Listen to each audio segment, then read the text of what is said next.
speeches, so please put your hands together for the father of the prize.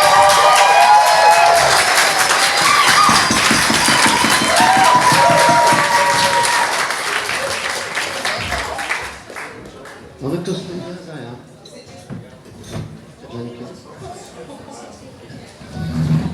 I need something to lean on.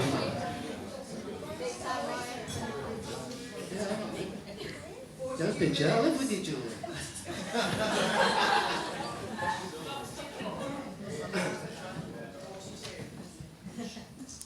Sorry, we're late. You wash your hands.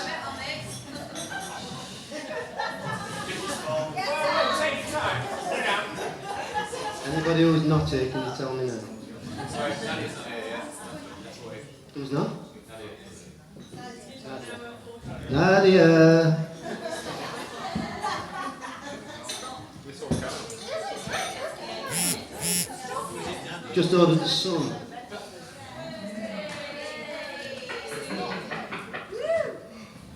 Yeah, don't get excited. Let's go. We're waiting for Nadia.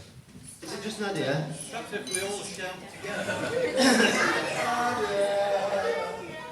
Come on, one. When she comes in, nobody turn around and look.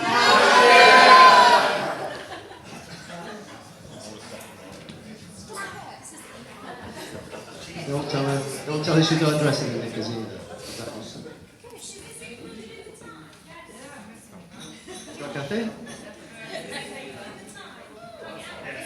Well, for all those who are running a book, you little earmuffs. So put your hands up, who's got a long time? Longish, yeah? Hands up all those who are going to have a short. Ooh. Ooh. Hands up those who don't give a toss. Here we are. Nadia!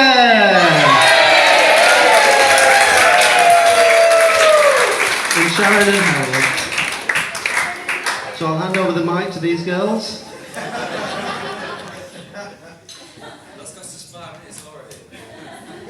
So when does the clock start? Yeah, all those are like got long time and saying, all those who got short time are going, get out of it! Okay, so for those who've got a short time, first of all, thank you for coming to this special day. Everybody, and those who've got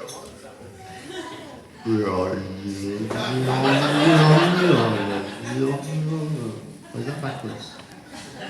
Okay.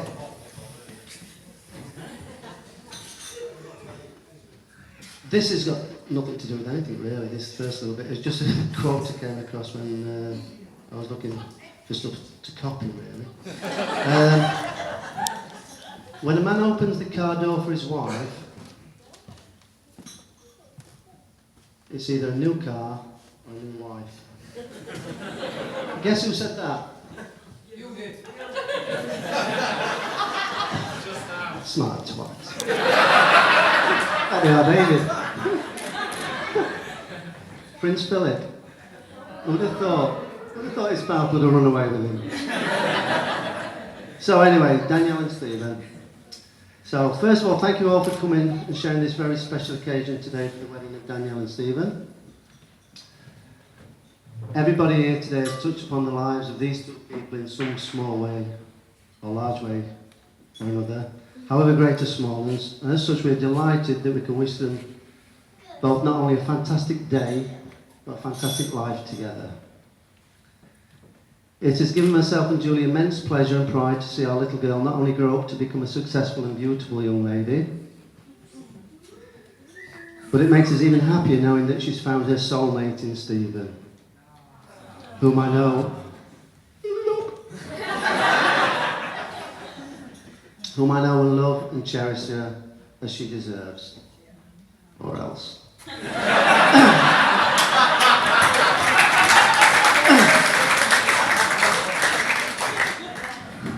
I'd also like to acknowledge those who unfortunately can't be here today, and for those we've lost far too early. I'm sure Danielle's grandma Margaret and Stephen's dad Peter are looking down now, filled with as much pride as we are. To absent friends.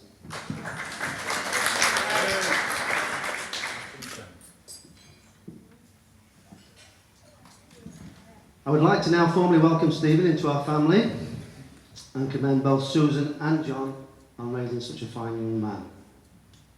Susan and John. Susan and John.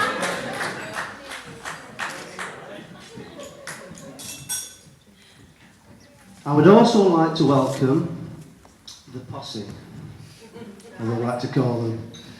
That very special group of Stephen and Danielle's friends that have contributed so much in making this such a very special occasion. You are truly blessed to have such a loving and supportive group around you. To the posse, you know who you are. I salute you, the posse.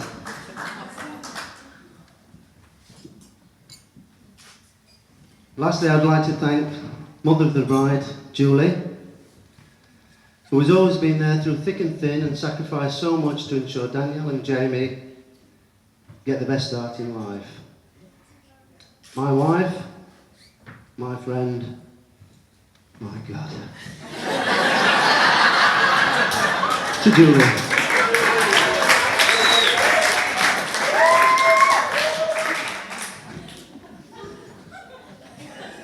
Stretch it out, guys.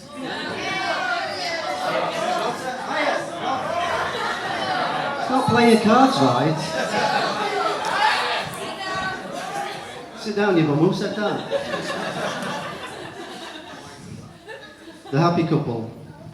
Now, I thought this was very sweet.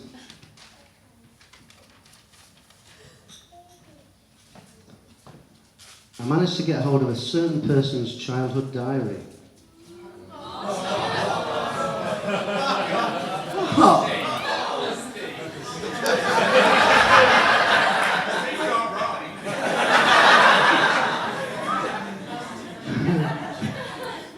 And found this small extract that just goes to show that dreams can almost come true.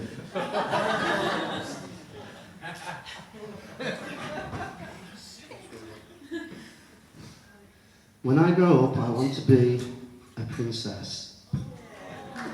With a big white dress, wear diamond shoes, and marry my best friend. Stephen Moran. Stephen Moran, age 8 3/4.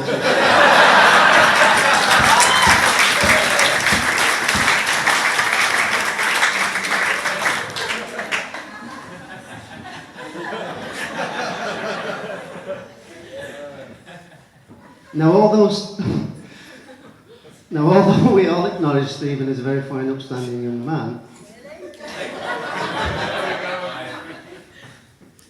for those who don't know him, he does appear to have one major flaw.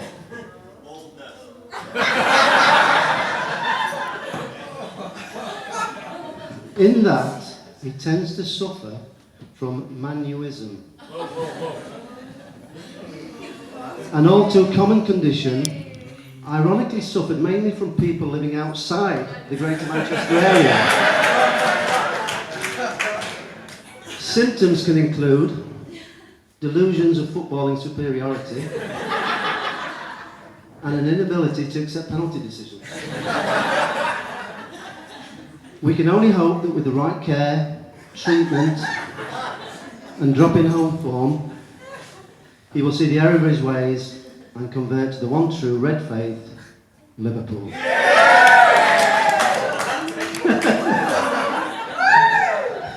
I see it not so much as losing a daughter, but gaining a project.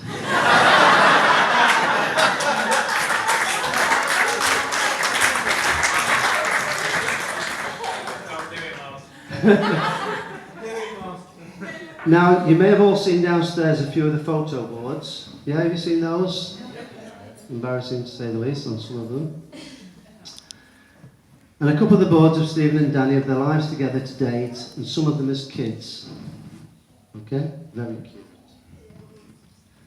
One in particular shows Stephen naked on a rug, nappy discarded, Gurgling, dribbling and covered in baby oil.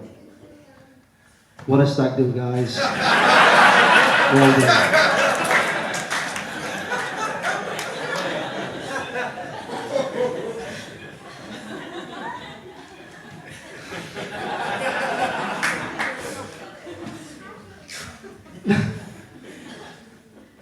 Now, you can't give her a bite, there's no guarantees. Now, as father of the bride, I figure I'm supposed to impart my wisdom and insightfulness as to what makes the perfect marriage.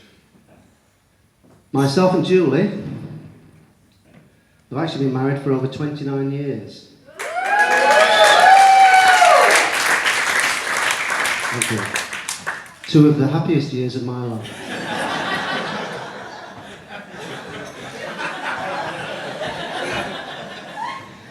Now,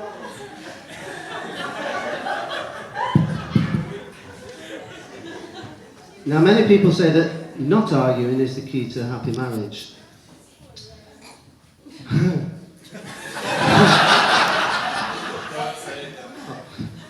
Myself and Julie often disagree on certain things, but, pay attention, we'll discuss them, argue the points, debate the issues, then finally decide that I was wrong.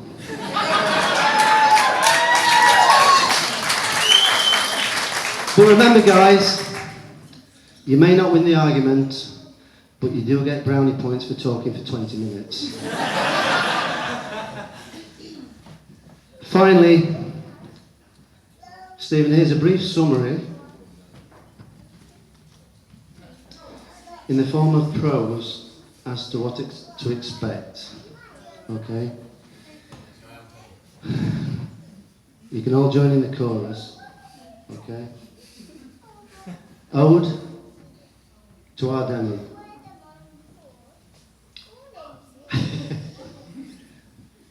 I'll swap. She's clever and smart. She's quite good at art. Our Danny. She's messy, annoying, inherited my snoring. Our Danny. She's honest. Bloody melon. She's honest and true. She'll be there for you. Our Danny. She's pretty, she's witty. The theme of this ditty. Our Danny. She's hip, she's cool. She's nobody's fool. Our Danny. She'll give you a hand. She's permanently tanned.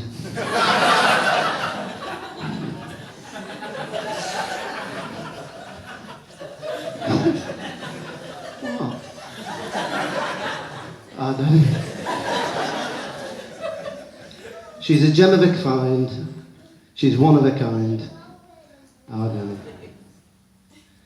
She's crazy, eclectic, but absolutely fantastic. Our Danny. Just last off, a quote that I think sums it up, which was actually sent from Franz Schubert, the composer. Happy is the man who finds a true friend, and far happier is he who finds that true friend in his wife. The bride and groom.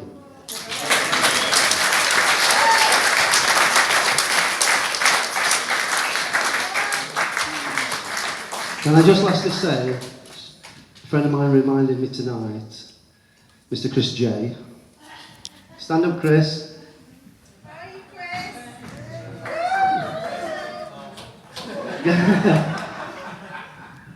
For all those that want to place the blame anywhere, Chris was the catalyst of all this, and as much as it's a long story, but I'll get on with it. Those who've got the long bit won't mind.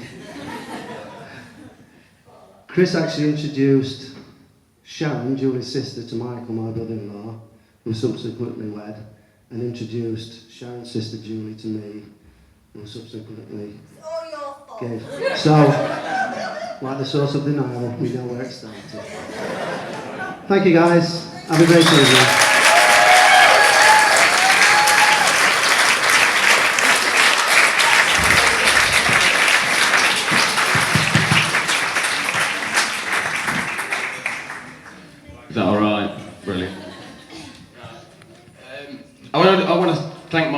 first for those very kind words.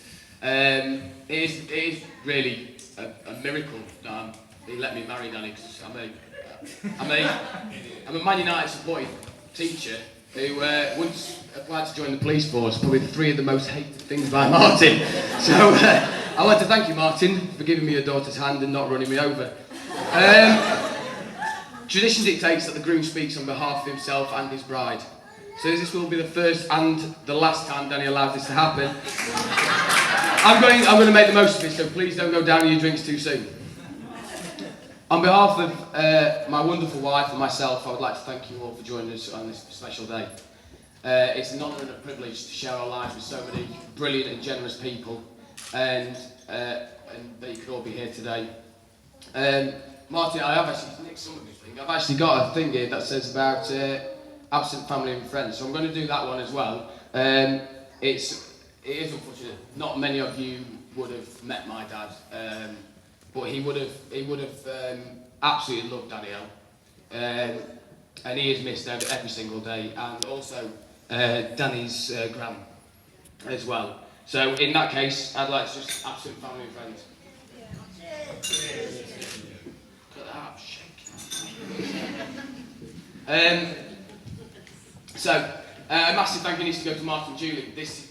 Everything is all down to them. They've been so generous, so giving, and that's just not just with the wedding. It's just throughout my entire 8 years with him. I'm not just gaining a mother and father-in-law. I'm also gaining 2 very, very special friends with that as well. So I'd like to toast Martin and Julie. Another massive thank you, and the person whose fault it is, this one. Massive thank you to my mum and to John for contributing to all this, and their unfaltering love and support as well. I want to thank John for taking a very scruffy, not very well behaved young lad who sort of opened my eyes to what I am capable of, and sort of showed me that, and helped guide me the rest of the way into becoming something that I love, a teacher. So it was John who helped me do all that.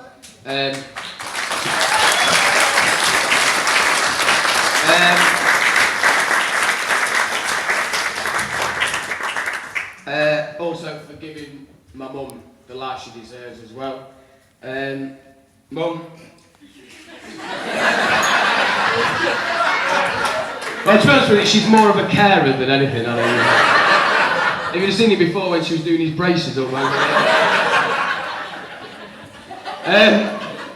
yeah. Mum. Words can't describe what I owe you. You are far more than just my mum. You are my best friend, and I mean a true best friend as well. There are things that me and my mum did when growing up, as that table's already discussed. What I was saying. Thank you very much for that. And we've laughed together, we cried together, we have been so close from such an early age. It's not been the easiest journey through life for my mum, for me and my brother, but it's because of the things that we've faced is why we are, all 3 of us are so close. So I'd also I've lost where I am now. And I can't see that either because I'm shaking. So Mum, I need to thank you as well. You've always shown me integrity, humour, drive, passion, determination in whatever you've done, and therefore there's little wonder why I ended up with Danny. And so I want to thank you, Mum, for guiding me to such a wonderful wife. Ladies and gentlemen, John and Sue.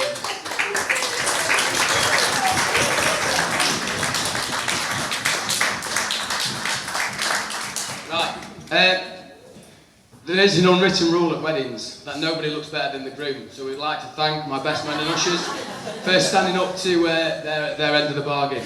Well, to be honest with you though, I didn't really pick them for their flowery personalities. Seriously though, no matter how ugly they are the best. they've always let see me through the good and the bad. Well, especially the bad. Usually laughing at me, they never let me forget those really embarrassing times, then telling everybody else. We've had some mad adventures together. Just to list off a few: University, Newquay, Edale camping trips, stag do's, Whitley Bay on numerous occasions, for some very interesting lunchtime entertainment. York trips, 24-hour drinking challenge in London with Joe. That's just to mention a few. And I can't wait for the next. In fact, I'm actually thinking about bog snorkeling in Wales next. So that's what I'd like to do next, if that's all right. Many people find it strange to still be inseparable from the friends you met during the early years of secondary school. But when you find people as mental and unhinged as yourself, why bother searching any further? Also, nobody else likes us, so we're kind of stuck. We're also lucky enough to be in a situation where it's impossible just to choose one best man. How could anyone possibly choose between Ryan Giggs and Paul Scholes? Unfortunately, though, they were unavailable, so I have to settle for Joe and Nick. Joe has been one of my closest friends for many, many years, and although not my lover, as many people do suggest,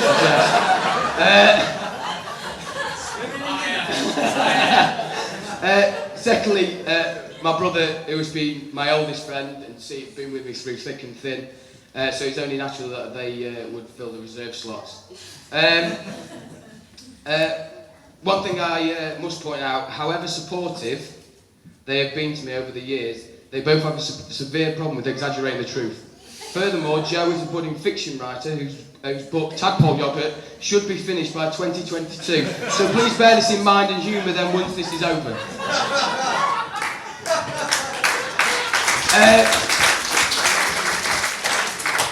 I would like to thank Lucy and Natalie for all their help and support today. You've been absolutely brilliant and you both look absolutely stunning, so I'd like to toast the bridesmaids.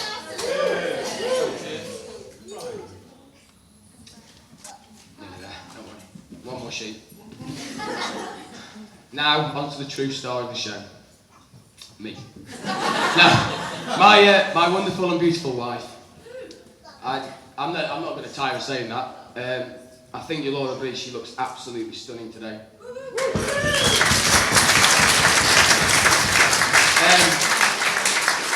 Every morning I tell Danny how beautiful she is, but she's taken it to a whole new level today. When you walk down the aisle and I turn around, it really took my breath away. I'm the happiest man in the world, and I think it's that I give the most sincerest thanks for. For 8 years you've been my love, my friend and my world. I knew Danny was the one from the moment when I found her hiding behind a car in Baker while she was stalking me. I thought, bloody hell, she's determined. And determination is just one of her many amazing qualities. She's beautiful, she's funny, she's passionate, feisty, scrappy, driven, loving, fiery, generous, creative. I could go on. My favourite though is how unbelievably happily she makes me, and I promise to spend the rest of my life aiming to do the same for you. And so it's with great pleasure that I toast my wonderful and beautiful wife, Danielle. One last bit. Now, it's at this point where I share a few embarrassing stories about Danielle. However, I feel my time borrowing the trousers is at an end, so I will depart with 10 relationship tips I've learnt over the last 8 years with Danielle. Number 1, always carry a baby wipe. Number 2, always carry an antibacterial wipe. Number 3, always carry a first aid kit. Number 4, when in the wrong, apologise. Number 5, if I'm right, apologise. Number 6, wear a helmet and body armour while sleeping. Always have an ice pop to hand to calm a situation down. When arguing, this is number 8, when arguing, remember to duck. If she's drinking and we're arguing, what's that? Arguing, open my mouth, then remember to duck. And finally, number 10, if you find Tupperware boxes on the kitchen side, don't let curiosity take over. For God's sake, throw them in the bin. Well, I can't delay it any longer. Fresh from their tour of Bourneville Boulevard, playing their spam castanets, it is the greatest pleasure that I introduce the Mudflat Mechanics, Joe and Nick.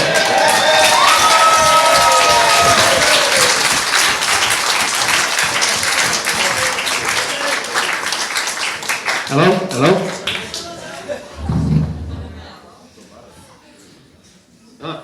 Good afternoon, ladies and gentlemen. I would first like to thank you all for coming today and helping to make Steve and Danny's wedding such a special occasion.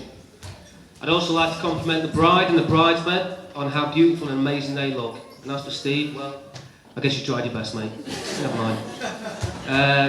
I've got a pretty traditional speech here, and the first thing it's traditional for the best man to do is to tell everybody from the bridesmaids, from the bride's side, what sort of man their daughter has married. Okay, here goes. Steve is caring, loving, generous, successful. No, sorry mate, I can't read this line at all. What's your line? I can't read it at all. So I'll skip that bit. On behalf of those who don't know me, my name's Nick. I'm Steve's younger brother. Our parents were obviously so disappointed with their first attempt, they decided to try again.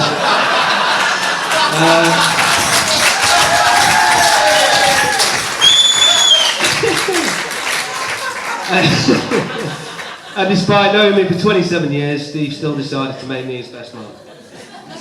Steve and I are quite different, just a few examples. I'm the more charming, funnier, better looking one. Steve's the angrier, noisier, and a little bit shorter as well. I thought it would be appropriate for me to give those people who don't know Steve a little bit of background about him. One of the first things you've noticed about Steve is the noise he makes. He's extremely loud at everything he does, as far as I'm aware. That is, obviously. In fact, he seems to break the fundamental law of physics that light travels faster than sound. Because with Steve, there were many years Steve and I didn't see eye to eye, and by many years, probably about the first 16 years of my life. We used to fight all the time, usually involving various objects from around the house. I'm sure I remember toys, shoes, a fire poker, I think, one time. And even a vacuum cleaner we used to do weapon against each other. But I would always usually make the first blow, and before my brother could retaliate, I would run to Mum crying and screaming that Steve had just smacked me. And Mum would always believe me, and Steve would get sent straight to his room, and I would sit there with a big smug grin on my face. But in all seriousness though, I'd like to thank Steve for choosing me to be one of his best men. Steve has a lot of close friends who I'm sure he'd love to be as his best man. Sometimes a little bit too close, as you'll probably... You will know when Joe does his speech. A little bit weird. But, sorry, mate. I see, I've lost where I am now. It really is an honour, and especially because I really believe that Danny is the perfect woman for Steve. I think you are both very well matched and lucky to have found each other. Unfortunately, as we've said before, there is one person who couldn't be here today, and that's mine and Steve's dad, who sadly passed away about 14 years ago. I know he'd be immensely proud of all that Steve has achieved in his life so far, and also extremely proud of him today. I'm sure if our dad had had the chance to meet Danny, he would have loved it to bits just like the rest of our family does. So, ladies and gentlemen, it gives me immense pleasure to invite you all to stand and raise your glasses in a toast to Steve and Danny, the new Mr. and Mrs. Moran. We wish them well for the future and hope they enjoy a long and happy marriage together. Cheers. Now it's Joe's turn. Woo!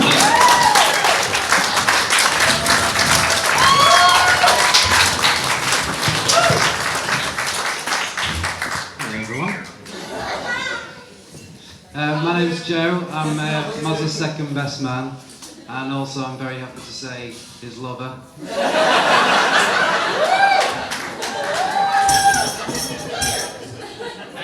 or mistress now, as I think it's.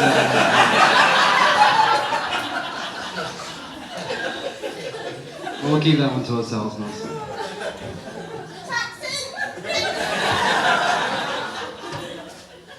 I might struggle here. I thought it'd be really clever to make cards instead of paper, and now I thought one-handed this could be really tricky, actually. No, I'll struggle, lad, it's fine, don't worry about it. I'd like to begin as well by mentioning how enchanting the bride and the bridesmaids look today. It's been overwhelming. It's always the good ones that are taken. And I don't envy you. It's a tough act to follow, Moz. You know, it's like following the Beatles, but you tried your best, so well done. But there comes a time, ladies and gentlemen. There comes a time in a man's life when he meets that special someone. His one true love, his destiny. The person that will know and understand him for the rest of his life. That time came for Moran when he met me. You knew that was coming, didn't you? Many years ago, in 1999 in sixth form. He was this lithe, enigmatic, intoxicating, dark-haired wonder. I was this world-class loser. And he took me under his wing. And whenever I was with him, I felt invincible. And I knew then I would love this man for the rest of my life.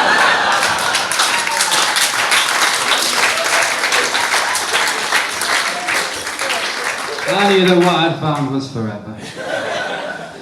But clearly his understanding of the word forever is very different to mine.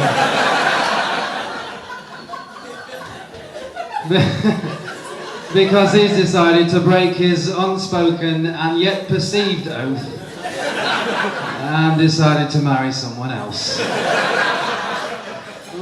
It's fine, I'm not bitter. However, that does mean I must finally strike a line through our association. And though I do with a heavy heart, I must move on. Say farewell to the only man that I've ever loved. Because now is the age of Mozani. But I will have some fond memories to take with me. I will remember his masterful football skills. He could put that football wherever he wanted. Be it on a forward's head, or through a caravan window. Whichever he saw fit. But I must say, as final warnings go, Moran, that was the most deftly executed I've ever seen. I remember his great ideas. Such wonderful ideas. Like shaving his head with the beard trimmer. And though you were forced to wear a baseball cap for 2 weeks, I knew it was simply because fashion couldn't keep up with your pioneering mentality. I remember your great idea to swap some vintage wine in John's cellar for some not so vintage wine from Spa. With a little sprinkle of dust on the top for authenticity.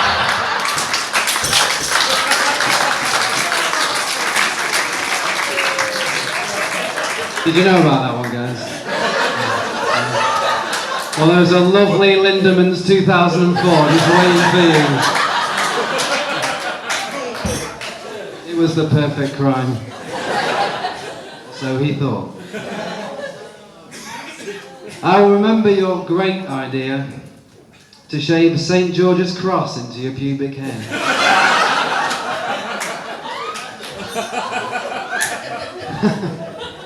With the red and white flag, it was brilliant. I'll also remember your proclamation minutes later that putting bleach anywhere near your genitals was not actually something you could recommend.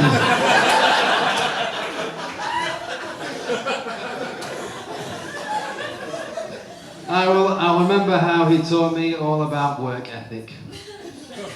And I don't laugh. He put blood, sweat, tears, and sometimes more into his work. And if you bought anything from the food and farming tables in Bakewell Show when he was doing night shift, there's probably a little bit of him in you too.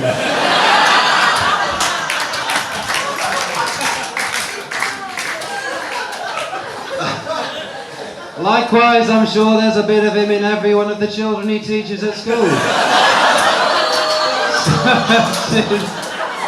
Such is the verve and exuberance with which he carries out his duty.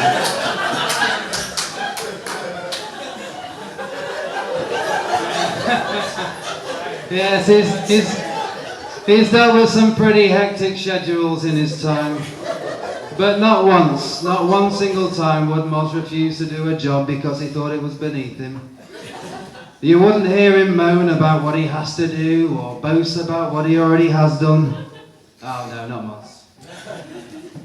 You wouldn't, for example, come home from a long, hard day's work to find Moran sat in his pants, playing on the PlayStation on one of his 13 weeks holiday, surrounded by pots and dirty washing and filth, protesting that he simply didn't have the time to clean because he was far too busy marking. It wouldn't happen because he's a great man.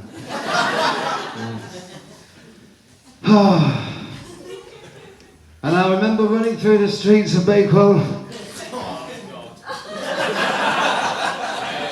the pair of us, as naked and free as wild antelope, galloping through the grasslands of the African savannah.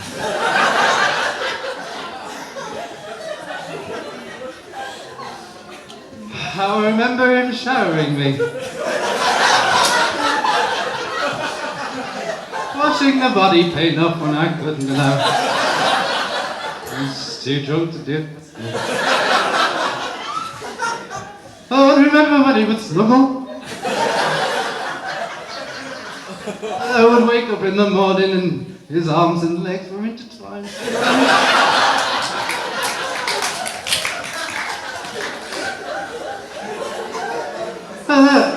I would remember how he used to like it when I stroked the nape of his neck in a counterclockwise circle to help him relax when he was stressed.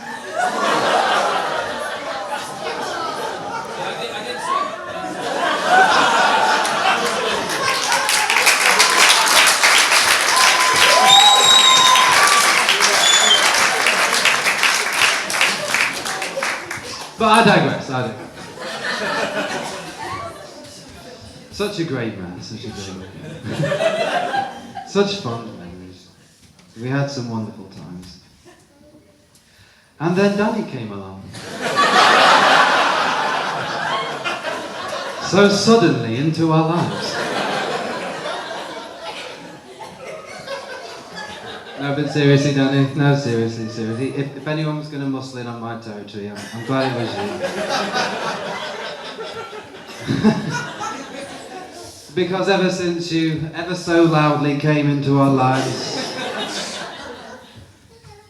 I've witnessed Moran's transformation from a sexy, aimless rogue into a focused, ambitious, successful individual.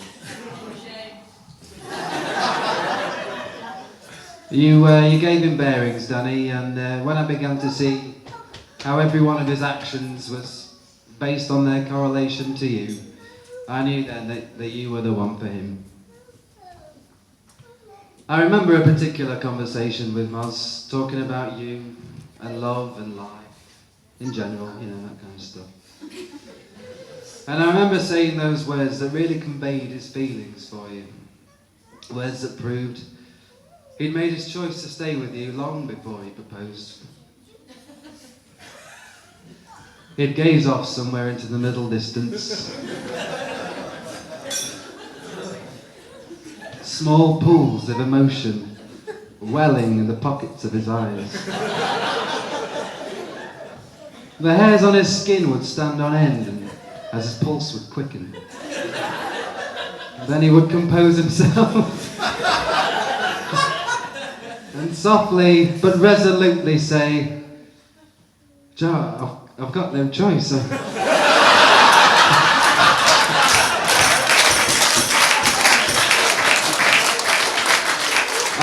I've forgotten how to be single. No, but you're a remarkable woman. And you know, I look at Danny sitting there, as pure and innocent as a spring morning, awash with a splendour that only the gentle caress of true love can bring. And I think to myself, if only I was sad. Next to that angel, brimming with grace and loveliness, yet tinged with fierce beauty and powerful majesty. If only I was sat next to that treasure, instead of her.